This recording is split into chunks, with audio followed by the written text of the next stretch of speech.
Thank you for clicking this video. आज हम आप लोगों को क्लास 9 का मैथमेटिक्स का बताने जा रहे हैं। क्वेश्चन पेपर है ये एनुअल एग्जामिनेशन का, और इसमें हम लोग कलात्मक ढंग से मैथमेटिक्स देखेंगे जिससे आपके दिमाग में अच्छा से ये बैठ जाए, सही से समझ सके। साथ ही इसमें इंग्लिश भी है, उसको भी सीखेंगे। तो दोनों एक ही चैनल से आप दोनों चीज़ का फ़ायदा उठा सकते हैं। आइए देखते हैं कि इसमें फर्स्ट क्वेश्चन है। देखिए, ये ऑब्जेक्टिव का फर्स्ट क्वेश्चन है। ये लिखा है कि विषम संख्या का व्यापक रूप है। इसको इंग्लिश में भी लिखा गया है the generalised form of an odd number.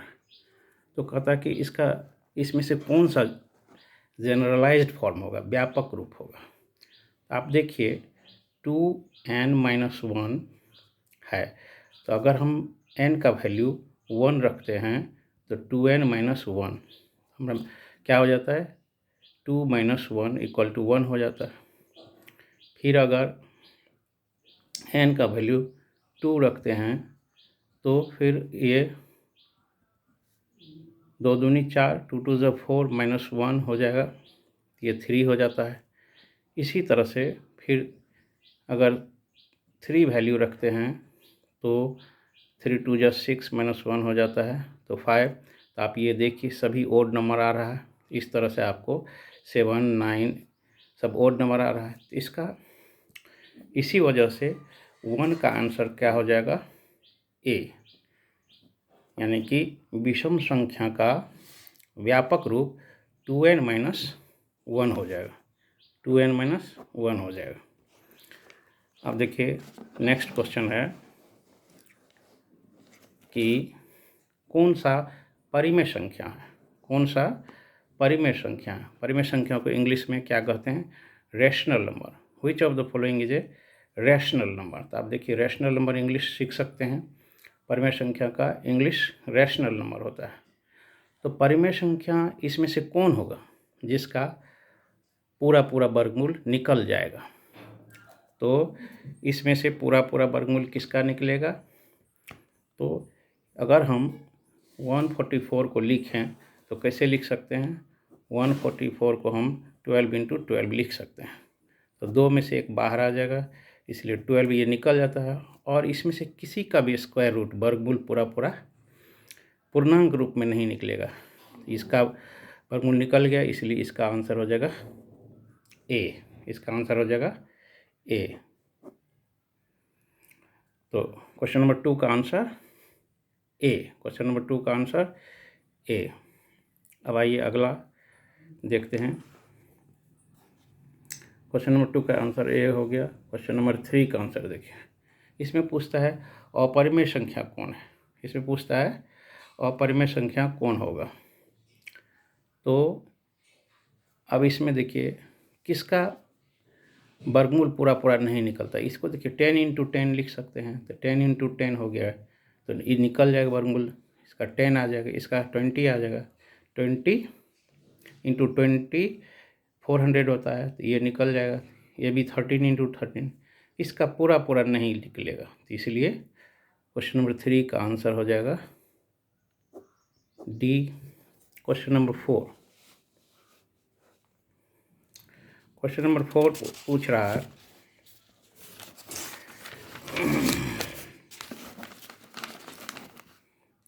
Question number 4 पूछ रहा है कि अगर r⁻p है, इस तरह से फिर r⁻q है, तो इसमें हम लोग क्या करते हैं, इस दोनों पावर को माइनस के रूप में लिखते हैं इस तरह से। इसका आंसर हो जाएगा सी।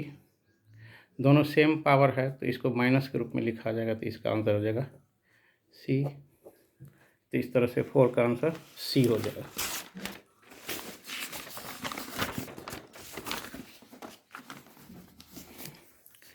अब देखिए क्वेश्चन नंबर 5 है इसको कहता है कि आप फ्रैक्शन के रूप में लिखिए। तो फ्रैक्शन के रूप में इसका आंसर हो जाएगा ये 2। कहिएगा कैसे इसको बनाते हैं। इसको मान लेते हैं कि x इक्वल टू, ये इसका मतलब ये रिपीट हो रहा है, तो 0.1818 ऐसे रिपीट होते जा रहा है। इसको मान लेंगे इक्वेशन 1। फिर इसी तरह से दोनों तरफ हम 100 से मल्टीप्लाई कर देंगे। तो इस बार क्या हो जाएगा 18.2 डिजिट इधर खिसक जाएगा लेफ्ट राइट हैंड साइड, इस तरह से ये आएगा। अब 2 में से 1 को घटा लेंगे तो हमको 2 में से 1 को घटाने पर हमको मिलता है इतना इक्वल टू इतना इक्वल टू 18। तब इसका हो जाएगा ऐसे,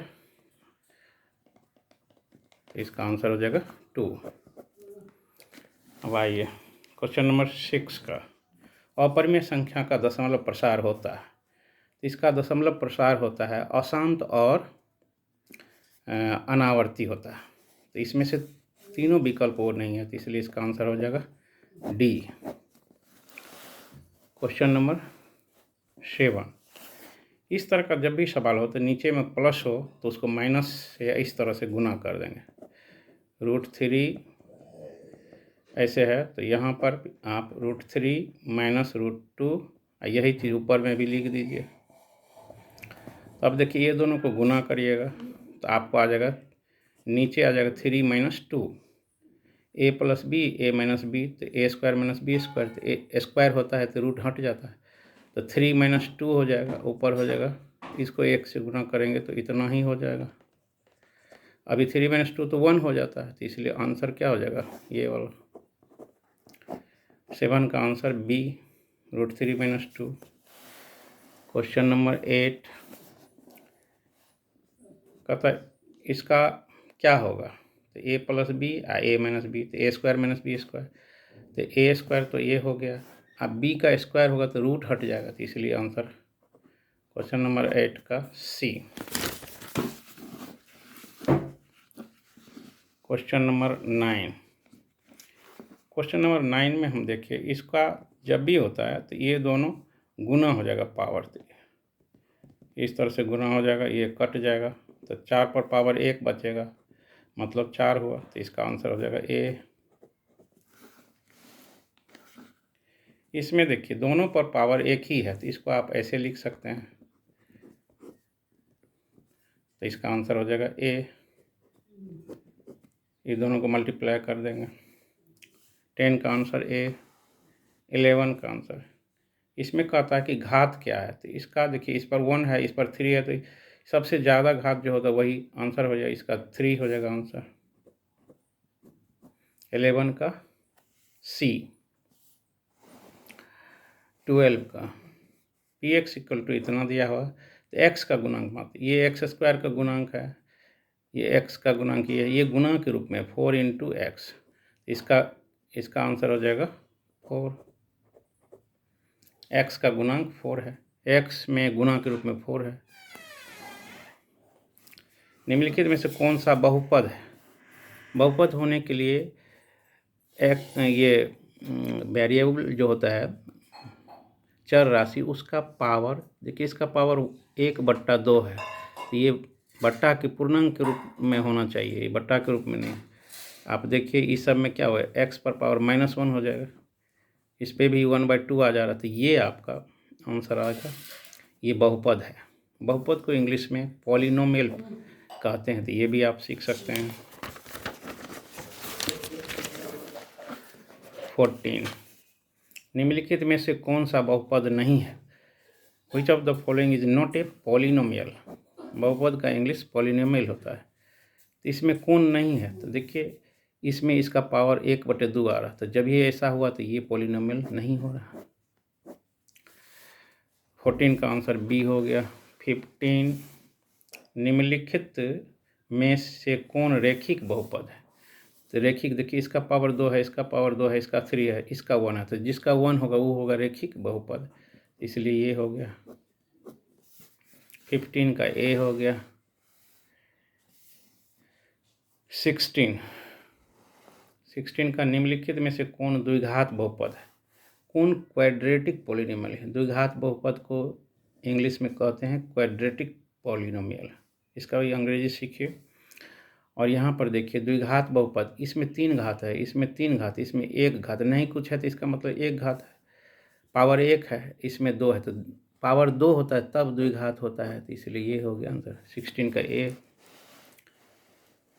17 अब इसमें कहता है कि अगर p का मान 1 रख दें तो इसमें 1 रख देंगे तो इसका वैल्यू 1 हुआ, इसमें 1 रख देंगे तो 6 × 1 तो 6 हो गया, 6 + 1 7 हुआ, और यहाँ 1 रख देंगे तो ये हो गया 9 हो गया, तो 16 हो गया। 16 में से 2 घटाएंगे तो ये हो जाएगा, यानी इस 1 के जगह पर आप 1 रख x के जगह पर 1 रखते जाइए तो इसका आंसर 17 का बी हो जाता है।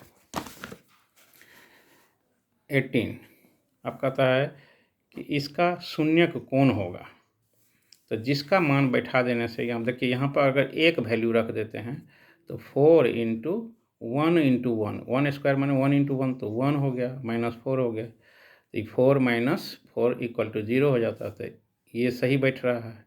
ये भी रखेंगे तो वही हो जाएगा, -1 को 2 बार गुना करते माइनस प्लस हो जाता है, तो ये भी ऐसा ही आएगा, इसलिए इसका आंसर डी होगा, 18 का डी। अब आइए 19 का, इसमें कहते हैं x का मान -2 है तो इसका मान क्या है, तो इसमें आप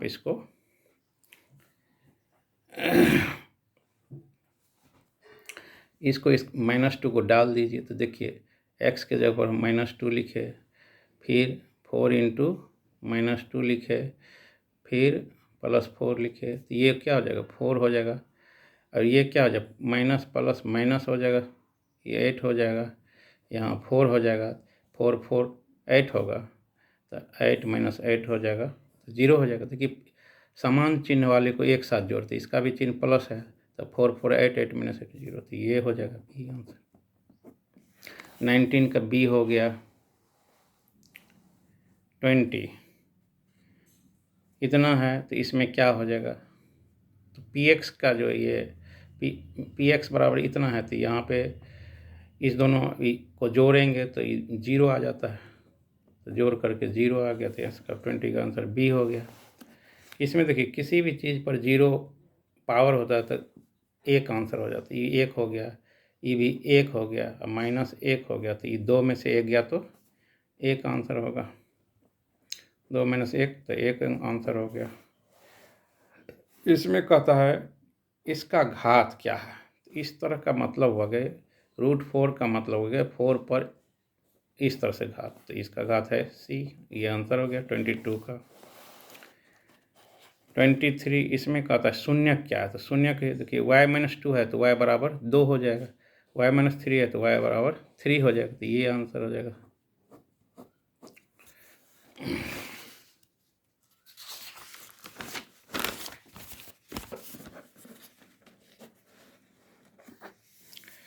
अब देखिए इसका जो हल करते हैं तो ऐसे बहुत समय लग जाएगा, लेकिन ये है a², ये है b², एक बार हो जाएगा a + b, एक बार हो जाएगा a - b, और दोनों को गुना करना है तो कितना हो जाएगा, ये दोनों को किए थे 121 हो गया, इसको तो x ई हो गया 1 हो गया, तो इसको गुना करेंगे तो 121 हो जाएगा, तो ये आंसर हो गया। a² - b² बराबर a + b, a - b, दोनों को गुना किए इतना आ गया। 24 का b। 25 इतना का शून्यक निकालना है, तो देखिए इसमें 6 x के जगह अगर ये रख देते हैं -5/6 + 5, तो देखिए ये कट जाएगा, तो -5 + 5 तो 0 आ जाएगा, इसलिए यही आंसर हो जाएगा। शून्यक माने इतना बराबर शून्य x का कौन सा वैल्यू देने पर, इसको आप इस तरह से भी लिख सकते हैं 6x + 5 = 0। अब इसका वैल्यू ये 5 उधर जाएगा तो x = -5/6, इस तरह से निकाल सकते हैं। 25 का a। 26 इसमें कहता है इसको इससे भाग देने पर शेषफल क्या आएगा। जब इससे भाग देते हैं तो शेषफल 10 आता है। ये भाग दे के देख लीजिए। इसके बाद है 27। कहता है इसमें इतना इतना बराबर इतना है तो के का मान क्या होगा। तो अब देखिए ए ई है, ए प्लस बी तो 2 बार है तो इसका ए प्लस बी का होल स्क्वायर हो जाएगा। तो ए प्लस बी का होल स्क्वायर बराबर होता है ए स्क्वायर, तो लिखिए ए स्क्वायर। 2ab तो 2 into x into 3 plus B square तो 3 का स्क्वायर हो जाएगा। तो आंसर हो गया एक्स स्क्वायर प्लस 3 2 जा 6x प्लस ये 9 हो गया। अब देखिए यहाँ पर एक्स स्क्वायर यहाँ भी है, एक्स स्क्वायर यहाँ भी है, 9 यहाँ भी है, 9 यहाँ भी, एक्स यहाँ भी है, तो के की जगह पर जो है वही आंसर हो गया। के की जगह पर 6 है तो 6 आंसर हो गया। 27 का 6 हो गया सी। 28 इसका एक गुणनखंड ये है तो b का मान क्या होगा। तो इसका मतलब क्या होगा कि y बराबर -2 इसमें भरना है। तो y बराबर -2 भर करके इसको निकालिएगा तो इसका आंसर b आ जाएगा। फिर यहाँ पर देखिए इतना दिया हुआ है तो कहता है कि इसको निकालिए। तो इसका निकालने का विधि है कि आप इसको आप ऐसे भी लिख सकते हैं 1/a पूरे का स्क्वायर, क्योंकि 1 गुना 1 तो फिर 1 होगा, तो A square plus B square. तो इसको आप लिख सकते हैं a माइनस 1/a का होल स्क्वायर अब प्लस 2 इंटू ए इंटू 1/a। इसका वैल्यू आपको दिया हुआ है 3, तो इसको लिखिए ऐसे। यहाँ ए कट जाएगा तो 2 इंटू 1 तो 2 हो जाएगा। तो यहाँ हो जाएगा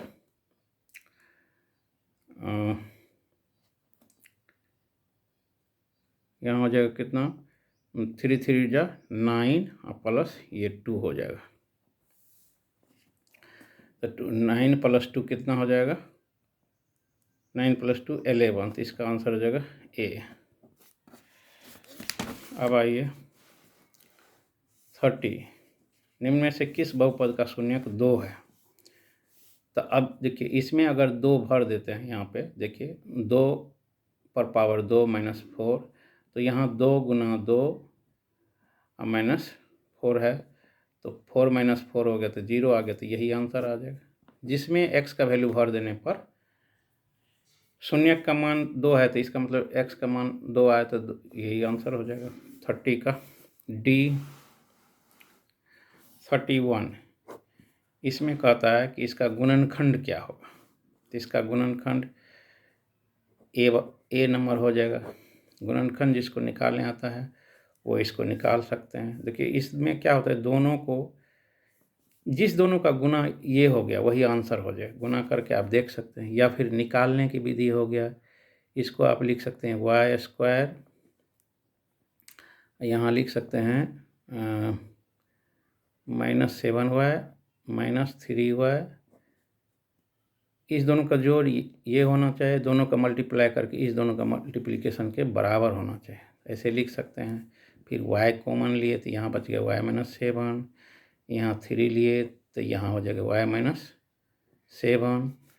अब देखिए इस दोनों में ये कॉमन है तो y -7 और यहाँ हो जाएगा y -3। इस तरह से बनाते हैं तो ये आंसर हो गया 31 का ए। 32 इतना बराबर आप लिख सकते हैं कौन चीज़, ए प्लस बी का होल स्क्वायर आप जानते हैं A square plus 2ab plus B square होता है, फिर -2ab है, ये कट जाएगा तो A square plus B square, इसलिए बी आंसर हो गया। 32 का बी हो गया।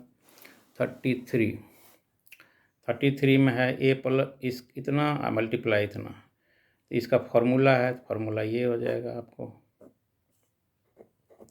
या इस दोनों को मल्टीप्लाई करिए यही आएगा 33। अब x - y का होल क्यूब, तो इसका फॉर्मूला होता है ये, तो ये आप लिखिए, इसका फॉर्मूला पूछा है। अब ये कहता है कि इसका क्या होगा आंसर। तो इसका आंसर होता है देखिए A cube plus B cube plus C cube -3ab c बराबर होता है A plus B plus C into A square B square C square का जोड़ माइनस ए बी सी सी ए होता है। अब देखिए जैसे ही ये जीरो हो, यहाँ दिया है ये जीरो, तो ये पूरा जीरो हो जाएगा, तो यहाँ लिखे जीरो, इधर हो गया आपका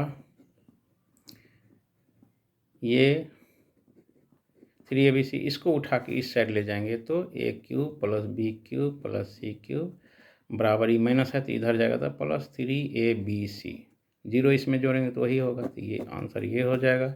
ये गलत आंसर स्टूडेंट लिखा है 35।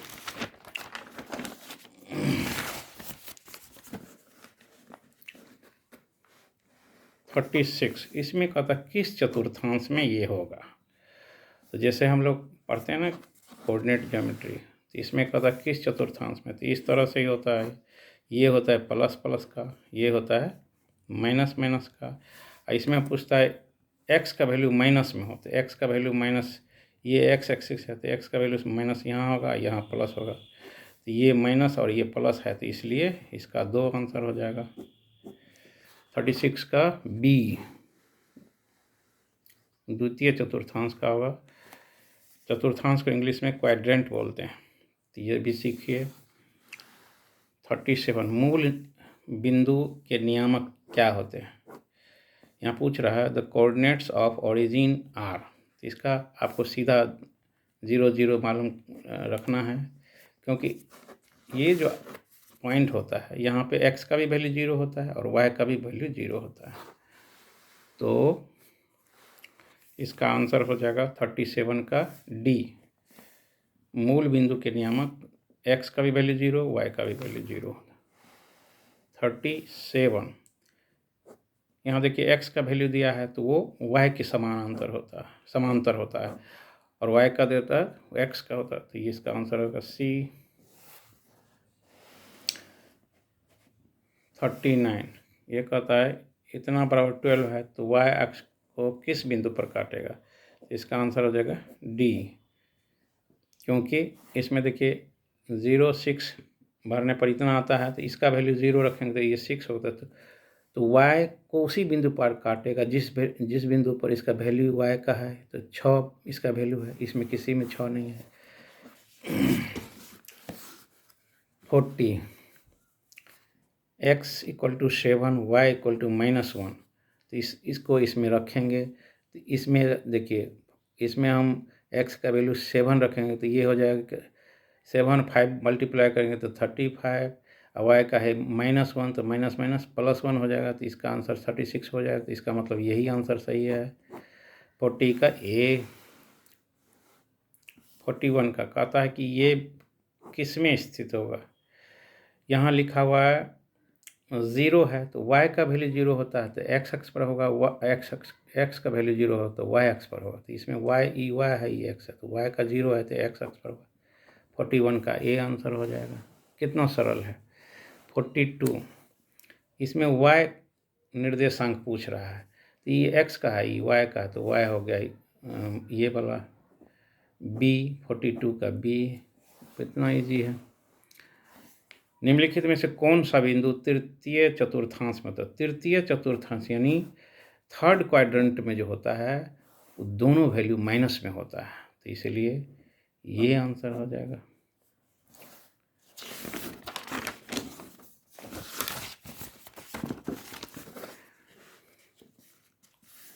बिंदु इतना का भुज पूछ रहा था, ये भुज होता है, ये कोटि होता है, x का वैल्यू को भुज कहते हैं, y का कोटि कहते हैं, तो इसमें आंसर ए हो गया।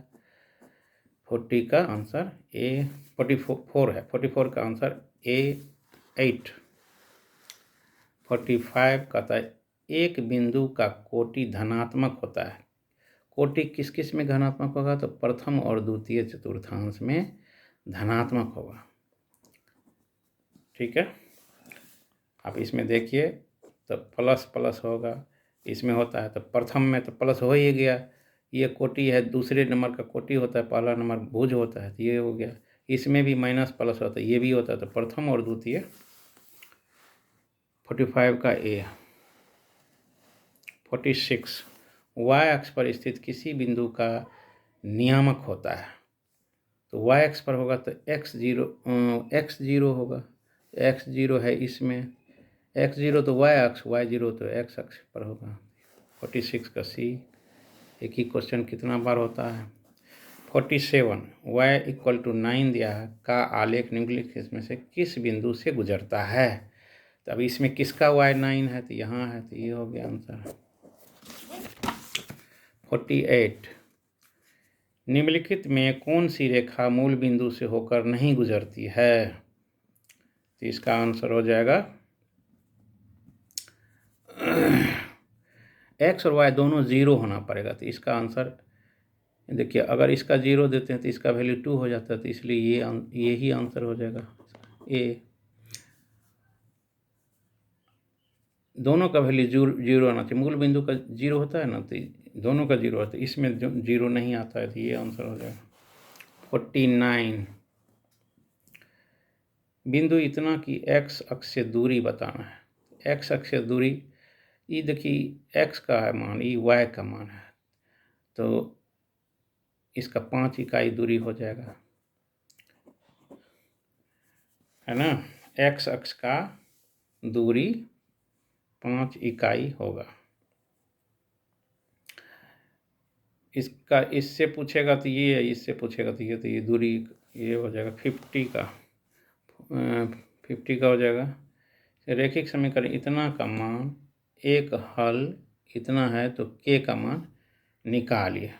देखिए ये x है, ये y है, तो x के जगह पर 0 देंगे तो ये 4 0 बन जाएगा, और यहाँ 4 देंगे तो 7 चौके 28, तो ये आंसर हो जाएगा। k का वैल्यू 28 आ जाएगा। ये x का वैल्यू, y का वैल्यू यहाँ दे दीजिए और k का मान ऑटोमेटिक निकल जाएगा।